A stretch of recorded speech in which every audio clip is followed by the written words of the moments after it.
Hello बच्चों, good morning student. कैसे हैं आप लोग? आज कोऑर्डिनेशन कंपाउंड का लेक्चर नंबर 2 का वीडियो बनेगा। ठीक है, फर्स्ट वीडियो में आपने देखा लिगांड उगांड मैंने बताया, इंट्रोडक्शन बताया। आज उसी को आगे कंटिन्यू कर रहा हूँ। ठीक है, तो लिगांड मैंने बता दिया था, अब मैं बता रहा हूँ कोऑर्डिनेशन स्फीयर। कोऑर्डिनेशन स्फीयर ये सब टर्म मैं पीछे बता दिया हूँ किसको क्या कहते हैं। ठीक है, तो कोऑर्डिनेशन स्फीयर वह स्क्वायर ब्रैकेट होता है। कोऑर्डिनेशन स्फीयर क्या होता है? वह स्क्वायर ब्रैकेट होता है जिसमें मेटल लिगांड से क्या होता है? परमानेंटली अटैच होता है। समझ में आ रहा है? तो किसी भी कोऑर्डिनेशन कंपाउंड में कोऑर्डिनेशन स्फीयर क्या होता है? वह स्क्वायर ब्रैकेट होता है जिसमें मेटल एटम या आयन लिगांड से परमानेंटली अटैच होता है। उसी स्क्वायर ब्रैकेट को हम क्या कहते हैं? Coordination sphere. परिभाषा आपको नोट्स में मिल जाएगा जो बीएससी या इंटर में पूछता है। ठीक है, अब देखो, अब बात आती है, कपड़ा कहाँ गया? अब बात आती है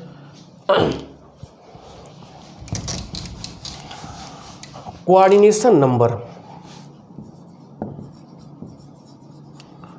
कोऑर्डिनेशन नंबर, ठीक है। तो कोऑर्डिनेशन नंबर वह नंबर होता है जो यह बताता है कि सेंट्रल मेटल एटम या आयन से कितना लिगांड अटैच है या लिगांड उससे कितना बॉन्ड बना रहा है। बात समझ में आ रहा है? तो कोऑर्डिनेशन नंबर गिव्स इंफॉर्मेशन क्या? That how many maximum number of ligand attach to the central metal item या आयन, उसी को हम क्या बोलते हैं? Coordination number. ठीक है, जैसे देखो एग्जांपल से मैं समझा रहा हूं, K3Fe(CN6). ठीक है, इसको काउंटर आयन बोलते हैं, इसको आयोनाइज करेंगे हम तो क्या हो जाएगा? 3K है, 3K प्लस यहाँ पर क्या आ जाएगा? FeCN6। यहाँ पे कोऑर्डिनेशन नंबर कितना है? 6। ठीक है, दूसरा देखो CuNH3 का होल 4 पे 2 प्लस कितना है यहाँ पर? Coordination number 4। बात समझ में आ रहा है? तो सेंट्रल मेटल एटम से कितना maximum number of ligand attach है उसी को हम क्या बोलते हैं? Coordination number. और देखो एग्जांपल, COEN का होल थ्राइस पे 2 प्लस। EN मतलब मैंने बताया है ethylene diamine. Ethylene diamine, EN मतलब क्या होगा? एथिलीन डाइएमीन, जो किसका एग्जांपल है? Bidentate ligand. किसका एग्जांपल है? Bidentate ligand. तो बाइडेंटेट लिगांड क्या होता है? वह लिगांड जिसमें 2 डोनर एटम हो। जिसमें क्या हो? 2 डोनर एटम। ये सब मैं फर्स्ट नंबर वीडियो में बताया हूँ। आप चैनल खोलोगे तो कोऑर्डिनेशन कंपाउंड का प्लेलिस्ट आएगा, तो उसमें लेक्चर नंबर 1 जो 30-35 मिनट का लंबा वीडियो है उसमें आपको दिखाई देगा। ठीक है, तो EN क्या है? बाइडेंटेट है, तो 2 डोनर एटम है, तो एक EN के पास 2 डोनर होगा। देखो ही ना है, NH2 CH2 CH2 NH2। एक डोनर ये है, एक डोनर ये है। ठीक है, तो 2 डोनर है, यहाँ पर एक डोनर, यहाँ पर एक डोनर है। एक एथिलीन डाइएमीन के पास तो कितना है? 3। तो 3 के पास कितना होगा? 6। तो यहाँ पे कोऑर्डिनेशन नंबर कितना होगा? 6। ये नहीं कि 3 मार देना, हैप्पी बर्थडे हो जाएगा। समझ में आ रहा है? बोलो, अगर यहाँ 2 लिखा रहता तो कोऑर्डिनेशन नंबर 4। बाइडेंटेट होगा तो जस्ट मल्टीपल, ट्राइडेंटेट होगा तो 3 त्रिक का 9। समझ में आ रहा है? तो कोऑर्डिनेशन नंबर क्या बताता है? वह नंबर है जो यह बताता है कि कोऑर्डिनेशन कंपाउंड में सेंट्रल मेटल एटम से कितना maximum number of ligand attach है। ठीक है, परिभाषा आपको लिंक में मिल जाएगी नोट्स में। ओके, PDF में। आगे बढ़ें।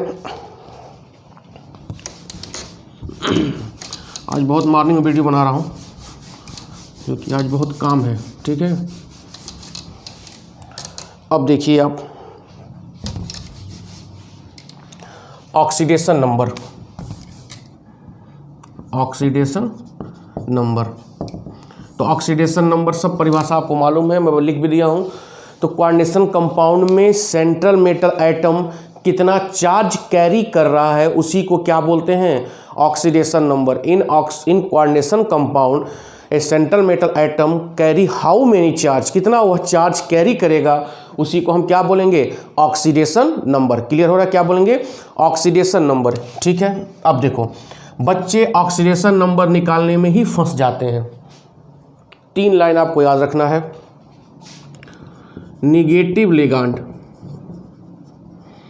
में जितना निगेटिव चार्ज होगा, मैं लिगांड की बात कर रहा हूँ, निगेटिव लिगांड में जितना निगेटिव चार्ज होगा वही उसका ऑक्सीडेशन नंबर होगा, वही उसका ऑक्सीडेशन नंबर। जैसे देखो Cn माइनस का कितना होगा, -1, ठीक है। OH माइनस कितना होगा, -1। CH3CO माइनस एसीटेट का कितना होगा, -1। तो किसी भी लिगांड पे जितना निगेटिव चार्ज होगा वही उसका क्या होगा, ऑक्सीडेशन नंबर। ठीक है, पॉजिटिव लिगांड तो बहुत रेयर होगा। और जितने न्यूट्रल लिगांड होंगे, न्यूट्रल लिगांड जिसके ऊपर कोई चार्ज नहीं होगा, केवल लोन पेयर होगा, ये सब बताया हूँ, उसका ऑक्सीडेशन नंबर क्या होगा, 0 होगा। क्या होगा, 0 होगा। समझ में, जैसे एग्जांपल देखो H2O का क्या होगा, 0, अमोनिया का क्या होगा, 0। समझ में आ रहा है। तो यह 2 लाइन आपको याद रखना है जिससे आपका सवाल हो जाएगा। मैं एक आध एग्जांपल दे रहा हूँ यहाँ पर और नोट्स में भी है, अब ध्यान दो।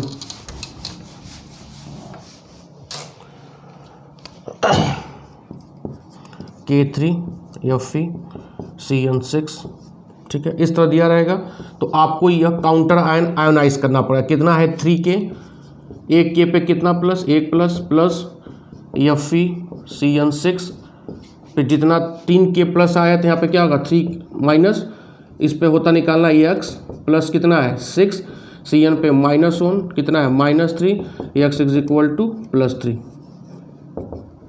कितना आ गया, +3। समझ में आ रहा है। और देखो K4 होता है, सॉरी, K4Fe(CN6) आयोनाइज करो, 4K प्लस प्लस Fe(CN6) पर कितना हो जाएगा, 4 माइनस निकालो, X plus 6 -1 is equal to -4, X is equal to +2। Clear हो रहा है। और एग्जांपल देखो,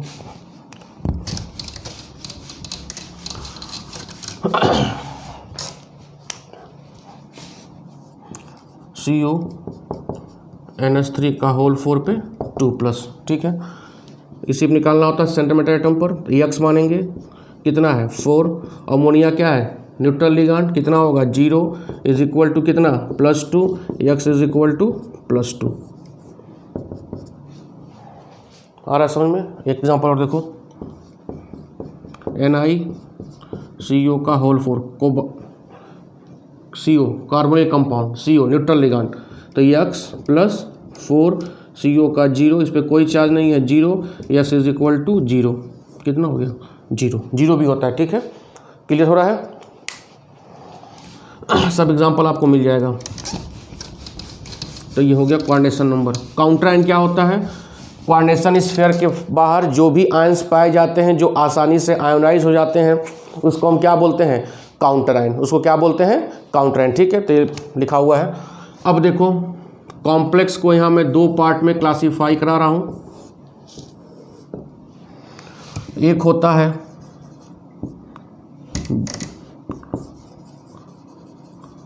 होमोलेप्टिक कॉम्प्लेक्स, एक क्या होगा होमोलेप्टिक कॉम्प्लेक्स, और दूसरा होगा हेट्रोलेप्टिक कॉम्प्लेक्स। परिभाषा 1 नंबर में बोर्ड में भी पूछता है, इंटरमीडिएट में। होमोलेप्टिक कॉम्प्लेक्स, दूसरा क्या है हेट्रोलेप्टिक कॉम्प्लेक्स। ठीक है, होमोलेप्टिक कॉम्प्लेक्स क्या होता है, वह कॉम्प्लेक्स जो सेंट्रल मेटल एटम और सेम टाइप ऑफ लिगांड से मिलके बना होता है। मतलब जिसमें सेंट्रल मेटल एटम और लिगांड क्या हो, सेम। जैसे देखो Fe(CN6) पे 3-, यहाँ एक ही प्रकार का लिगांड है, Cn 6 है, लेकिन 6 क्या है, एक ही प्रकार का है, NiCO का होल 4। तो कहने का मतलब क्या है, जिस कॉम्प्लेक्स में सेम टाइप ऑफ लिगांड हो उसको हम क्या बोलेंगे, होमोलेप्टिक कॉम्प्लेक्स। और जिस कॉम्प्लेक्स में डिफरेंट टाइप्स का क्या हो, लिगांड हो, उसको क्या बोलेंगे, हेट्रोलेप्टिक। बहुत से एग्जांपल हैं, CuNH3 का होल 2 SO4 का होल ट्वाइस पे 2+। ठीक है, एग्जाम्पल बहुत से हैं मैं दिया हूँ, समझ में आ रहा है। तो होमोलिप्टिक कॉम्प्लेक्स वह कॉम्प्लेक्स होता है जिसमें only same type of ligand होते हैं, उसको क्या बोलते हैं, होमोलिप्टिक कॉम्प्लेक्स। और हेट्रोलिप्टिक कॉम्प्लेक्स क्या होता है, जिसमें डिफरेंट टाइप्स ऑफ, चाहे वो डिफरेंट एक ही का क्यों ना हो, डिफरेंट टाइप्स ऑफ लिगांड हो, उसको हम क्या बोलते हैं, हेट्रोलिप्टिक कॉम्प्लेक्स। क्लियर हो रहा है, यह परिभाषा समझ में आएगा, परिभाषा आपको PDF में मैं दे रहा हूँ, बात समझ में आ रही है, जो कि बोर्ड में भी लिखने के लिए आता है, यूपी बोर्ड इंग्लिश मीडियम चाहे हिंदी मीडियम में आता है। ठीक है, तो होमो हो गया और हेट्रो हो गया। आगे देखो,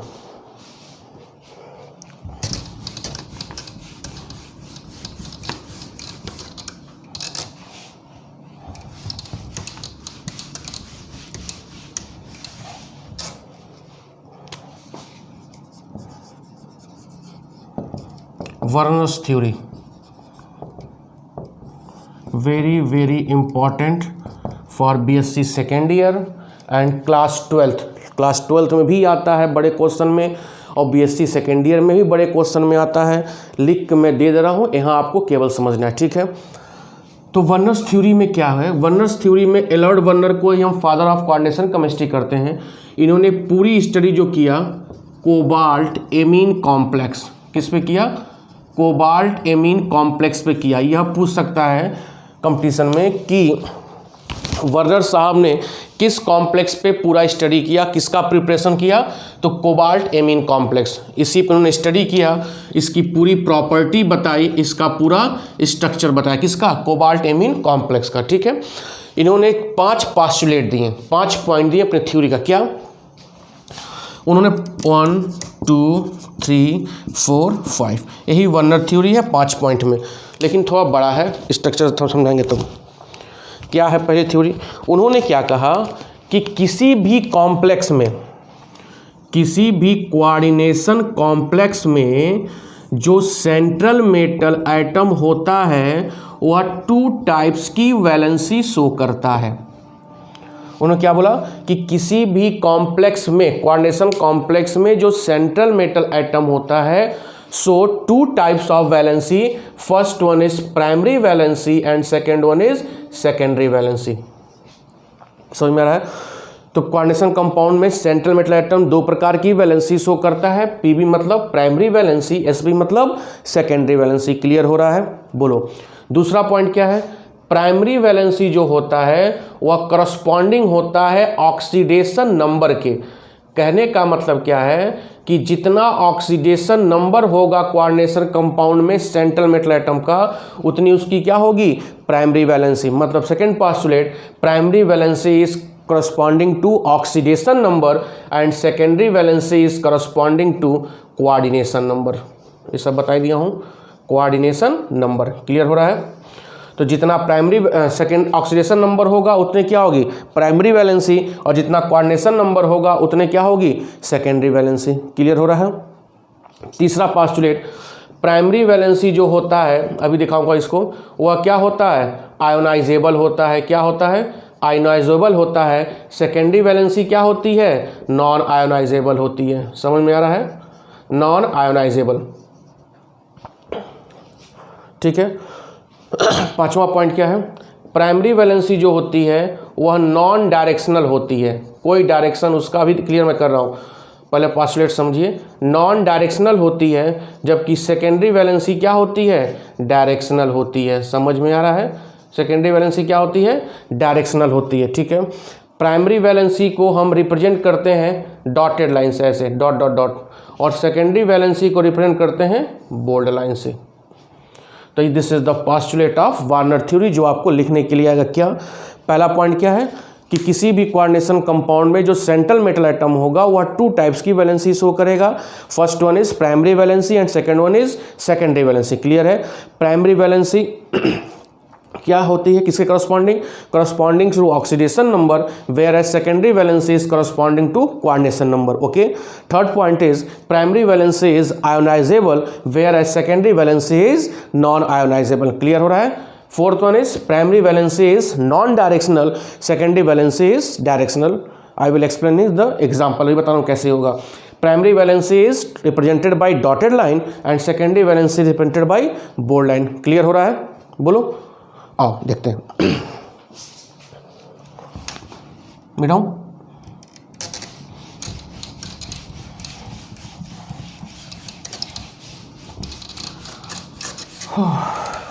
तो हमने किस पे स्टडी किया? Cobalt amine complex. किस पे स्टडी किया? Cobalt amine complex. आओ देखते हैं। कोबाल्ट एमीन कॉम्प्लेक्स, 4 प्रकार का कोबाल्ट एमीन कॉम्प्लेक्स होता है। मैं सब यहीं दिखा रहा हूं, मैं नोट्स में अलग अलग लिखा हूं लेकिन यहां पे एक साथ। ठीक है, क्या क्या होता है? COCl3.6NH3, COCl3.6NH3, COCl3.5NH3, COCl3.4NH3 और COCl3.3NH3। ठीक है, तो कुल 4 प्रकार के कॉम्प्लेक्स है। कौन कौन सा? COCl3.6NH3, COCl3.5NH3, COCl3.4NH3 and COCl3.3NH3। ठीक है, उन्होंने क्या किया, इसको इस तरह रिप्रेजेंट किया। कैसे? CONH3 का होल 6 बाहर Cl3, इसको रिप्रेजेंट किया। CONH3 का 5, एक Cl अंदर, बाहर क्या? Cl2, CONH3 का होल 4 Cl2, Cl, CONH3 का होल 3 Cl3। ठीक है, अब देखो इसका ऑक्सीडेशन नंबर आप निकालिए। कैसे निकलेगा? यहाँ से 3Cl माइनस बाहर जाएगा तो यहाँ पे 3 प्लस आ जाएगा। यहाँ ऑक्सीडेशन नंबर कितना आ गया? +3। ठीक है, यहाँ पर भी ऑक्सीडेशन नंबर निकाल लोगे, कितना आएगा? +3। यहाँ पर भी ऑक्सीडेशन नंबर +3, यहाँ पर भी ऑक्सीडेशन नंबर +3। ठीक है, कोऑर्डिनेशन नंबर बोलो 6, यहाँ पे कोऑर्डिनेशन नंबर 5 और 1 6। Cl को भी लेंगे, इसको छोड़कर जो भी इसमें होगा सब क्या होगा? लिगांड होगा। यहाँ पर कोऑर्डिनेशन नंबर 4 2 6, यहाँ पर कोऑर्डिनेशन नंबर 3 3 6। ठीक है, तो यहाँ ऑक्सीडेशन नंबर कितना आ रहा है? 3, तो प्राइमरी वैलेंसी कितनी होगी? 3। यहाँ कोऑर्डिनेशन नंबर 6, तो प्राइमरी वैलेंसी 6। ठीक है, यहाँ पर देखो primary valency 3, secondary valency 6, primary valency 3, secondary valency 6, यहाँ पर भी 3, यहाँ पर भी 6। बात समझ में आ रहा है? तो जितना भी यह चारों कॉम्प्लेक्स हैं, इन चारों कॉम्प्लेक्सों की प्राइमरी वैलेंसी क्या है? 3 आ रही है और सेकेंडरी वैलेंसी कितनी आ रही है? 6 आ रही है। ठीक है, कैसे उन्होंने स्ट्रक्चर बनाया? CO 1 2 3 4 5 6, 6 बोल्ड लाइन हो गया। 1 2 3 4 5 6। यहाँ क्या होगा? Ammonia ammonia ammonia ammonia ammonia ammonia. देखो यह सारा किसके साथ बॉन्डिंग कर रहा है? कोऑर्डिनेट सेंट्रल मेटल एटम के साथ। मतलब यह डायरेक्शन शो कर रहा है कि मैं बॉन्डिंग किसके साथ करूंगा? सेंट्रल मेटल एटम के साथ। यह तो काउंटर आयन हो गया ना, आयोनाइज हो जाएगा। हाँ, तो इसको आप कहीं भी दिखा सकते हो डॉट से। 1 2 3 क्लियर हो रहा है? 1 2 3 प्राइमरी हो गया और सब क्या हो गया? सेकेंडरी। यहाँ कितना होगा? यहाँ पर भी 6 होगा। 5 1 6, 1 NH3, 1 NH3। ब्लैक बोर्ड छोटा हो जा रहा है, समझने का प्रयास करिएगा। NH3 NH3 NH3 NH3। ठीक है, अब प्राइमरी वैलेंसी 3 है, 2 सेटिस्फाई कर रहा है Cl2, 1 Cl होगा ना, 2 और 1 Cl क्या होगा? इसमें प्राइमरी वैलेंसी शो कर रहा है, इसमें सेकेंडरी। तो 1 Cl show primary valency as well as secondary valency. तो इसको दोनों लाइन से हम रिप्रेजेंट कर रहे हैं, एक बोल्ड लाइन से और एक डॉटेड लाइन से। क्लियर हो रहा है? यहाँ पे देखो 1 2 3 4 5 6, 4 2 6 है।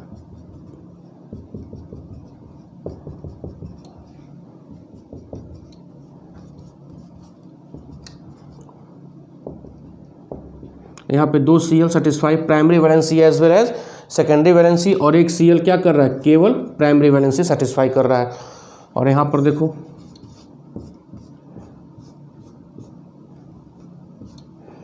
NH3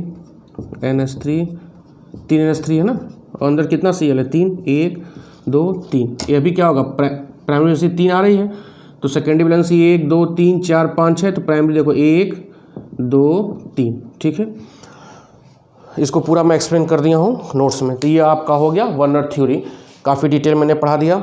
आज के लिए इतना रहने दीजिए। नोट्स आपको PDF लिंक दिया जाएगा, इसको आप प्लीज़ सब में शेयर करिए जिससे सबकी हेल्प हो सके। बात समझ में आ रहा है? तो आज के लिए इतना रहने दीजिए। बहुत बहुत धन्यवाद, थैंक यू।